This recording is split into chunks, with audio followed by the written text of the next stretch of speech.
भैया मंच की गरिमा बनाए रखिए, धक्का मुक्की ना करे कोई भी। जय जय श्री राम, जय जय श्री राम, जय जय श्री राम। बोलो भारत माता की, भारत माता की। स्वागत है भाई, स्वागत है। अरे मोहन जी आप राज करो, मोदी जी आप राज करो। दोनों हाथ उठाकर जयकारा लगाएंगे। मोहन जी संघर्ष करो। भारत माता की, भारत माता की, भगवान राम की, अयोध्या धाम की, काशी विश्वनाथ की, कृष्ण कन्हैया लाल की। हमारे बीच में हमारे अपने लाडले मुख्यमंत्री आदरणीय मोहन जी यादव हमारे बीच में पधार चुके हैं। हम सभी लोग करतल ध्वनि ताली बजा करके उनका स्वागत करें, उनका अभिनंदन करें। मित्रों, हम सभी आदरणीय मुख्यमंत्री जी का स्वागत करेंगे। ये खाली करिए। साथियों, लंबे समय से आप इंतजार कर रहे हैं। आदरणीय मुख्यमंत्री जी, आपके इंतजार में ये लोग 12 बजे से 4 घंटे से लगातार ये पलक पावड़े बिछा करके आपका इंतजार कर रहे हैं। मैं आप सब लोगों से पुनः अनुरोध करता हूं, निवेदन करता हूं, हम अपने लाडले मुख्यमंत्री जी का स्वागत करें, ताली बजा करके स्वागत करें, वंदन करें, अभिनंदन करें। साथियों, आपके पराक्रम से, आपके पुरुषार्थ से, आपके परिश्रम से आपने 2014 में 2019 में भारतीय जनता पार्टी का कमल का फूल यहां से खिला करके दिल्ली भेजा, मुझे प्रत्याशी के रूप में जीत दिला करके दिल्ली भेजा। और आप लोगों के परिश्रम से, आप लोगों की मेहनत से, आप लोगों के प्रयास से आदरणीय नरेंद्र मोदी जी देश के प्रधानमंत्री बने। मैं आप सभी का स्वागत करता हूं, वंदन करता हूं, अभिनंदन करता हूं। साथियों, 2014 के बाद और 2014 के पहले जो कांग्रेस की सरकार थी और 2014 के बाद जो भारतीय जनता पार्टी की सरकार आई है, हमने तमाम योजनाओं को सुना है, देखा है, अनुभव किया है। लेकिन इन योजनाओं को और आगे ले जाने के लिए जो अधूरे काम हैं, उनको और आगे बढ़ाने के लिए चाहे प्रधानमंत्री आवास होगा, घर का शौचालय होगा, गैस का कनेक्शन होगा, हमारी लाडली लक्ष्मी होगी, लाडली बहना होगी, किसान सम्मान निधि होगी, हमारी रेलवे लाइन के जो संकल्प है वो होगा, राष्ट्रीय राजमार्गों का उन्नयन होगा।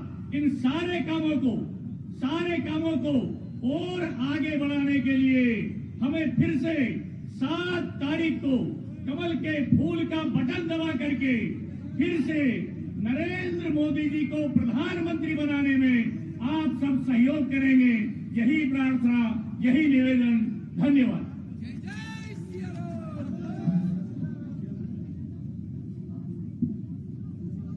अब मैं जिनकी हम विगत 4 घंटे से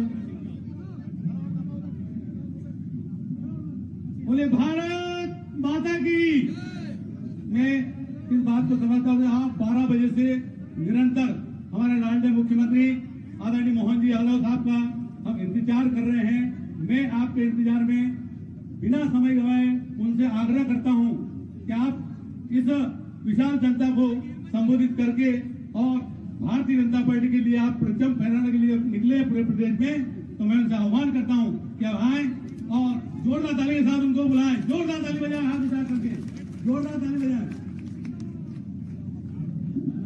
बोले बगलामुखी माता की, महाकाल महाराज की, गोपाल कृष्ण भगवान की।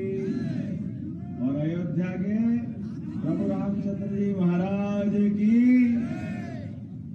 मुझे इस लग रहा है मंच पर विराजमान हमारे अपने फिर एक बार रोडमल जी हमारे लिए माननीय मोदी जी की मान बढ़ाने के लिए दिल्ली भेज रहे। जोरदार ताली बजाओ हमारे सांसद प्रत्याशी माननीय रोडमल नागर जी के लिए। मंच पर विराजमान मेरे साथ मंत्री, मेरे मंत्रिमंडल के ब्यावरा के विधायक माननीय नारायण सिंह जी पंवार साहब, जोरदार अभिनंदन नारायण सिंह जी का। आगर जिले के प्रभारी पूर्व सभापति मित्र सोनू गहलोत जी का अभिनंदन करें। इस अवसर पर चिंतामन राठौड़ जी बहुत छोटे में पूरी बात करके मेरी चिंता दूर कर दी। जोरदार तालियां चिंतामन राठौड़ जी की। ज्ञान सिंह गुजर, आपका नाम बहुत जोरदार जोड़ रहा है कि नहीं? ज्ञान सिंह जी गुजर जिलाध्यक्ष, चलिए ताली बजा दो ज्ञान सिंह जी के लिए। राजगढ़ के जिलाध्यक्ष, लोकसभा संयोजक, मेरे मित्र विद्यार्थी परिषद के समय के दीपेंद्र सिंह चौहान जी, इनका अभिनंदन है। इस अवसर पर निर्मल जैन जी, मनोज हाड़ा जी, दिनेश भार्गव जी, सुशील चंदेल जी, मधु गहलोत जी, राणा विक्रम सिंह जी, बद्रीलाल सोनी जी, फूलचंद बेटिया जी, मुरली पाटीदार जी, दिलीप सकलेचा जी, प्रेम मस्ताना जी, गोविंद सिंह बरखेड़े जी, भैरू सिंह चौहान जी, करण सिंह जी यादव, अशोक लोढ़ा जी, नरेंद्र पाल सिंह जी, कालू सिंह जी, पीरूलाल जी, जैन सिंह जी, नाम छोड़ेंगे नहीं कोई? ये 100 से कम नाम नहीं। जोरदार ताली बजा पूरे मंच के लिए। कोई नाम छोड़ो। मैं आप सबका स्वागत करता हूं, अभिनंदन करता हूं। जैसा कि मंच से बताया गया कि आप में से कोई 4 घंटे से बैठा, कोई 3 घंटे से बैठा, लेकिन हम सब सौभाग्यशाली हैं।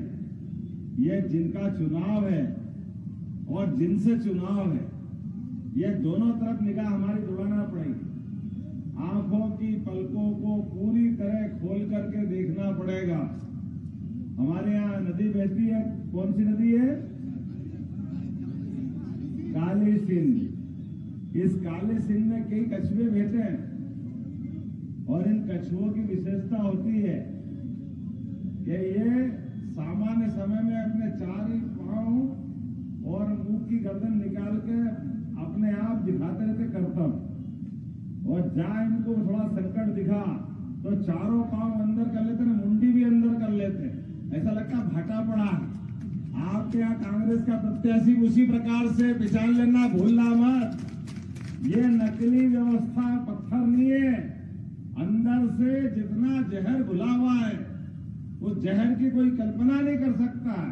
और वो हमारी इस विचारधारा की धरती राजगढ़ पे लिए पूरा चुनाव एक तरफ और राजगढ़ लोकसभा का चुनाव एक तरफ, और प्रदेश का नहीं, मैं देश का बता रहा हूं।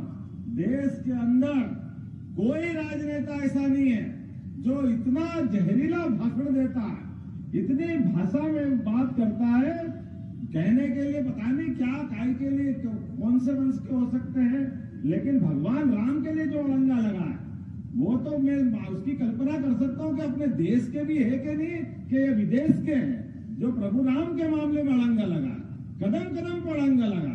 और क्या बोलते हैं, देशभक्त के हमारी सेना के लोग दमदारी से जाकर के यशस्वी प्रधानमंत्री के लिए ताली बजा, जोरदार नरेंद्र मोदी जी के लिए।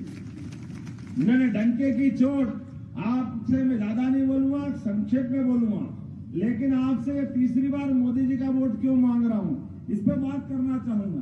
पहला वोट हम याद करें नरेंद्र मोदी जी का जो 2014 में दिया था। 2014 के पहले 2003 से लेकर 13 के आखिर तक जो कांग्रेस ने सरकार चलाई, आप बताओ कौन सा मंत्री भ्रष्टाचार के मामले में बाहर नहीं हुआ? हमने थोड़ी करा, उनके मंत्रिमंडल से प्रधानमंत्री ने बाहर किया। और तो और प्रधानमंत्री होकर के पहली बार सरकार का अपमान हमने देश में पहली बार देखा। प्रधानमंत्री कैबिनेट का फैसला कर दे और कैबिनेट के किए हुए फैसले के आधार पर सुपर पीएम सोनिया गांधी जी की भी मोहर लग जाए, लेकिन ये उसके बाद भी पप्पू उस फैसले को फाड़ दे, ये भी हमने देश में पहली बार देखा है। ये लोकतंत्र का अपमान, ये वापस वो युग लाना चाहते हैं। बताओ, एक छोड़ो तो किस किस की बात करूं। एक कह रहे मंगलसूत्र की बात, वाह बहुत अच्छी बात है। मंगलसूत्र, मोदी जी से मंगलसूत्र का क्या लेना देना, योगी जी से मंगलसूत्र का क्या लेना देना? अरे ये भूल गए, क्या बात कह रहे हो आप? हम तो भगवान राम में विश्वास करते हैं। माता सीता के मंगलसूत्र के लिए हनुमान तो सामने आए थे, लंका कूद के रावण की लंका जला करके नाश कर दिया उन्होंने। ये राम के वंशज हैं, हनुमान के पूजक हैं। अपन बताओ, ये आज हनुमान जी की विशेषता और हनुमान जी भक्त नरेंद्र मोदी जी की विशेषता। आप पूरा जीवन देख लो नरेंद्र मोदी जी का, पूरा जीवन देश सेवा के लिए। जैसे पूरा जीवन हनुमान जी का काय के लिए गया था, ऐसे हनुमान जी के पक्के सेवा, पक्के पथ प्रदर्शक हम मान के चले। हनुमान जी हमारे जीवन में जिस प्रकार से उनने जीवन में जी के दिखाया है, कितना बड़ा काम किया भगवान राम का। माता सीता का ढूंढा, लंका को जलाया, भगवान ने राम को लेकर के हनुमान जी ने वो डर पैदा किया कि रावण रात में भी उठ के बैठ जाता।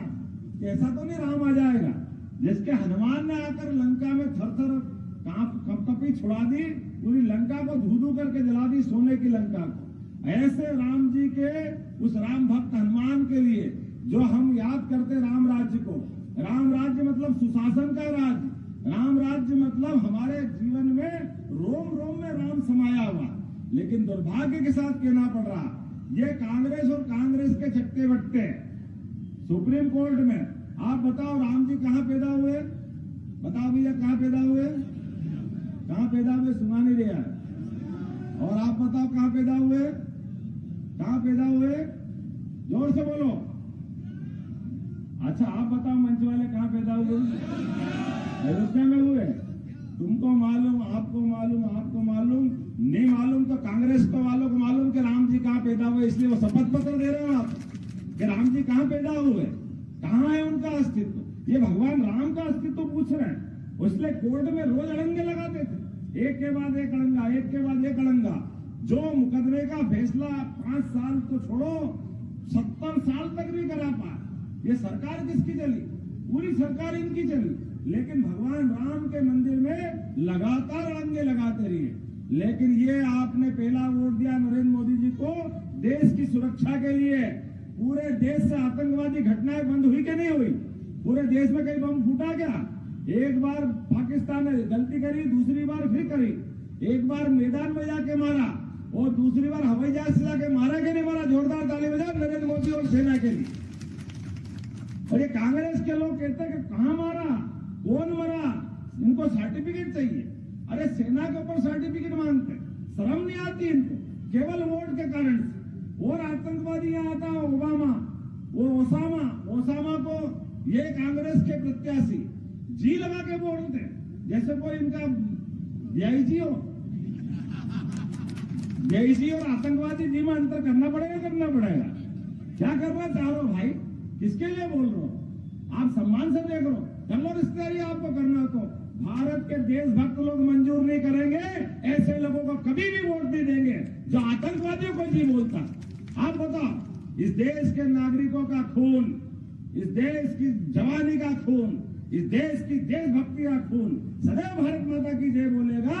ऐसे गद्दारों के साथ कोई जाना नहीं चाहेगा, कोई गद्दारों को बर्दाश्त नहीं करेगा। हमारे अपने देश के अंदर पाकिस्तान की सीमा पर जो होने वाली घटना है उसको रोकने का काम अगर किसी ने किया है तो यशस्वी प्रधानमंत्री नरेंद्र मोदी जी ने किया है। जोरदार ताली बजाए इस बात के लिए, जिसके कारण से नरेंद्र मोदी जी की जय जयकार होती। और एक वोट हमारा सार्थक उस समय हुआ, दूसरा वोट फिर पड़ा है। आप में से, सब में से जितने बैठे हैं, किसी को कोविड का टीका लगा के नहीं लगा?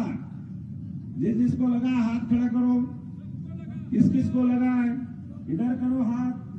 तो ये जान बचाने का काम अगर किसी ने किया है तो यशस्वी प्रधानमंत्री के लिए जोरदार ताली बजाओ। हमारे प्राण, ये सभा हो रही है, घड़ी बता रहा है 4 घंटे हो गए, 3 घंटे हो गए। अरे वो कोविड का समय याद कर लो, शमशान घाट में लकड़ी कम पड़ गई थी, जलाने वाले घर वाले ही मना कर रहे थे। क्या होता, कोई बचता कि नहीं बचता? लेकिन जियो और जीनो दो की संस्कृति मानने वाले नरेंद्र मोदी जी ने भारतीय जनता पार्टी की स्थापना के समय से जो हमारी पंचनिष्ठा स्थापित हुई है कि हम इस देश के नागरिकों के लिए देश के लोकतंत्र को बचाने के लिए अपनी पूरी ताकत लगाएंगे। इसलिए सबकी जान बचाई, अगर बचाई किसी ने तो जोरदार ताली बजा के बताओ नरेंद्र मोदी जी ने बचाई कि नहीं बचाई। ये मजाक बनाते थे, ये थाली बजा रहा है, ताली बजा रहा है, इससे क्या होता है। और टीके के बारे में तो क्या कहते थे, अरे ये तो नरेंद्र मोदी का टीका है, याद करो अखिलेश को, याद करो राहुल को, हम नहीं लगाएंगे, हम नहीं लगाएंगे। जब पूरा देश लगा रहा, पूरा देश बच रहा है, तो रातों रात जाके चुपके से खुद भी लाइन में लगे कि भैया हमारे को भी लगा दो। अरे पूरे देश को भ्रमित करा। तुमको देश से माफी मांगना चाहिए कि हमने गलत बोला, गलत भावना थी। अरे गलती हो गई तो स्वीकार करना चाहिए, लेकिन ये स्वीकार करने वाले नहीं है, ये पूरे देश को मूर्ख समझते हैं। जनता सब जानती है, और कोविड का समय हो या भगवान राम का मामला हो, भगवान राम के मामले में भी हम सब जानते हैं सुप्रीम कोर्ट के मसले कितने कितने ढंग से उलझा है, लेकिन यशस्वी प्रधानमंत्री ने ठीक से पैरवी कराई। और माननीय सुप्रीम कोर्ट के लिए ताली बजाओ जो उन्होंने ठीक से फैसला दिया, और उन्होंने कहा कि अब कोई संदेह नहीं इस मामले में, वो सरयू का किनारा, वो अयोध्या धाम, वो दशरथ महल और वो भगवान राम का जन्म स्थान है, था और रहेगा। ये हमारे लिए सौभाग्य का फैसला आया। और ये कांग्रेस के लोग अब कहते सुप्रीम कोर्ट का फैसला हो गया। हाँ, सुप्रीम कोर्ट का फैसला हो गया, तुम्हारा तो कलेजा नहीं था। 35 साल पहले भी सुप्रीम कोर्ट ने फैसला दिया था 3 तलाक के मामले में। मुस्लिम बहन बेटी की जिंदगी खराब होती है, कुछ बहन यहाँ भी बैठी हुई है। अरे बहन बेटी को विदा करके शादी करके भेजो, और वो कहते फोन पे कह रहा तलाक तलाक तलाक, 1 बच्चा हो गया, 2 बच्चा हो गया, बेचारी बहन गई 2 साल 4 साल, अब उसकी जिंदगी नर्क बन जाएगी, उसको कोई देखने संभालने वाला नहीं। और उसके बारे में कानून जब सुप्रीम कोर्ट फैसला कर दे, उस सुप्रीम कोर्ट के फैसलों को बदलने का काम किसी ने किया तो कांग्रेस की सरकार ने किया। सुप्रीम कोर्ट के फैसले को लागू करने का दम ही नहीं देश के अंदर, कितना दुर्भाग्य है। जोरदार ताली अपने इस बात पे नरेंद्र मोदी जी के लिए अभिनंदन करने के लिए बजना चाहिए कि 35 साल पुराना फैसला भी बदल करके सुप्रीम कोर्ट के निर्णय को पुनः लागू करने की हिम्मत किसी में थी तो हमारे प्रधानमंत्री नरेंद्र मोदी जी में थी, जिन्होंने वो फैसला लागू कराया। दूसरा फैसला धारा 370 का 40,000 से ज्यादा मौत हो गई, उस आतंक के पूरे ढांचे को तोड़ने का काम। 40,000 लोग 1947 से लेकर के जब तक कि मोदी जी की सरकार ने फैसला नहीं किया तब तक कितने लोग मारे गए। कश्मीर में लोग जाना भूल गए थे, आज कश्मीर में, कश्मीर वाले तो छोड़ दो, वो पाक अधिकृत कश्मीर वाले जो बचा हुआ अभी कश्मीर का हिस्सा है, वहां के लोग भी कह रहे हैं भैया हमको भारत में मिला लो, भारत में मिला लो, भारत में मिला लो। ये सौभाग्य हमको मिला है, ये नरेंद्र मोदी जी के कारण से हुआ। कश्मीर तो पूरा आनंद में हुआ ही, पूरा देश आनंद में डूबा है। और तीसरा मुद्दा भगवान राम का फैसला आया, आपने दूसरा वोट दिया, एक 370, एक पीओ के जैसे 50 मसले और एक कोविड का खराब समय। विषय तो बहुत सारे हैं लेकिन समय की कमी है। तीसरा सबसे बड़ा मामला, जैसे राम जी का फैसला कराया, भूमि पूजन भी हो गया 5 साल में और मंदिर का लोकार्पण भी हो गया। भगवान टेंट तंबू से अपने घर में चले गए। बोला जय जय सिया राम। तो ये आनंद बगलामुखी नगरी में नहीं आएगा तो कहाँ आएगा? ये आनंद तो हमारे यहाँ आएगा ना। हमको मालूम है जब आतंक का, हिंसा का, अनाचार का ऐसा तांडव मचता है, माँ दुर्गा के रूप में कोई न कोई भक्त पैदा होता है जो कभी नरेंद्र मोदी के रूप में आता। जोरदार ताली बजाओ, जिसके माध्यम से फैसला होता। न केवल भगवान राम के मंदिर का लोकार्पण हुआ, लेकिन दुर्भाग्य से कांग्रेस ने फिर अपनी वही नीति पकड़ी, मुस्लिम वोट नहीं चले जाए, हिंदुओं का जो होना हो जाओ, हिंदू की कोई परवाही मत करो। बड़े दुर्भाग्य के साथ कहना पड़ रहा है कि ऐसे नादानी के फैसले के कारण से कांग्रेस ने भगवान के लोकार्पण का निमंत्रण भी ठुकराया। मैं गारंटी से कह सकता हूं, जनता की नब्ज बता रही है कि पूरा देश अब कांग्रेस को ठुकराएगा। ठुकराएगा कि नहीं ठुकराएगा? बोलो बताओ। जिनने भगवान राम का निमंत्रण ठुकराया, कौन इनको अपनाएगा? कोई अपनाने वाला नहीं है। और इसमें से कई सारे तो अब इंतजार कर रहे हैं। जमुना जी बुला रही है, मथुरा जी बुला रही है, बुला रही कि नहीं बुला रही है? बोला कृष्ण कन्हैया लाल की। जैसे 5 साल के अंदर कोर्ट कचहरी निपटी, भगवान का आनंद आया। बाबा महाकाल के महालोक में महाकाल मुस्कुरा रहे हैं, बनारस का आनंद आ गया। राम जी अपने धाम में सूर्य तिलक, रामनवमी के दिन क्या आनंद आ रहा, अपन सबने आंख से देखा। भगवान के लिए सूर्य का सीधा संबंध आंखों के सामने दिखा, सबको आनंद आया। नहीं आया तो कांग्रेसियों को उनकी छाती पे सांप लौट रहा था। उनने कहा ये क्या हो गया, हाय रे हाय रे हाय रे। अब बेटा तुम कुछ भी कर लो, अब तुम्हारी छाती पीटो या चुपचाप रहो। जनता सब जानती, तुम सुसनेर से पैदल पैदल चलो कि सिर के बल चलो, कोई आप पे परवाह नहीं करने वाला है, कोई दया करने वाला नहीं। आप जहां से आए वहीं जाओगे। आज के इस अवसर पर मेरी अपनी ओर से आप सबसे निवेदन है, तो अपना अगला वोट भारत को दुनिया का नंबर 1 देश बनाने के लिए, ये चुनाव रोडमल जी का नहीं है, चुनाव मेरा भी नहीं है, चुनाव है मोदी जी का, और मोदी जी से आगे बढ़ के भारत माता का। और ये फैले हुए कीचड़ में, तमाम प्रकार की गंदगी में हम सब संकल्प करें, एक एक व्यक्ति जब तक एक एक वोट नहीं डला देगा तब तक शांति से नहीं बैठेगा। बोलो सब तैयार है? अपने स्थान पे खड़े हो जाओ, बांध लो मुट्ठी और संकल्प करो कि जब तक हम अपना आखिरी वोट नहीं डला दें तब तक हम शांति से नहीं बैठेंगे। और ये भैया साहब जो चुनाव लड़ रहे हैं, इनके सारे पाप, सारी गिनतियां लगा लेना, क्या क्या बोलते थे, कैसे कैसे बोलते थे, ये सारी गालियां याद रख लेना।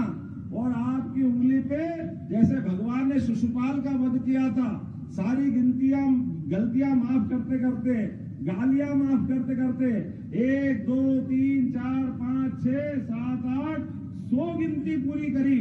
और जैसे ही 100 पूरी हुई, उंगली उठाई, उंगली उठाते ही उस पर सुदर्शन चक्र आया और शिशुपाल का काम तमाम हो गया। आपके माध्यम से अपील करना चाहता हूं, आप भी अपनी उंगली बचा के चलो। 13 मई आई के कांग्रेस गई, 13 मई आई तो कांग्रेस 7 मई, हमारे यहाँ 13 है, 7 का 5 दिन पहले ही काम तमाम है। चलो जोरदार ताली बजाओ इस बात के लिए।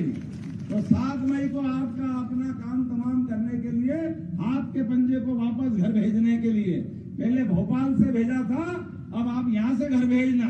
बहुत हो गया बंटा ढार का, अब कोई बर्दाश्त नहीं करेगा। बोलो सब तैयार है? तो दोनों हाथ की मुट्ठी बांधो और संकल्प लो, हम और आप मिलकर के हर एक वोट डला करके भारतीय जनता पार्टी को भारी वोट से विजय बनाएंगे। बोलो सब तैयार है? बोलो भारत माता की, गोपाल कृष्ण भगवान की जय जय।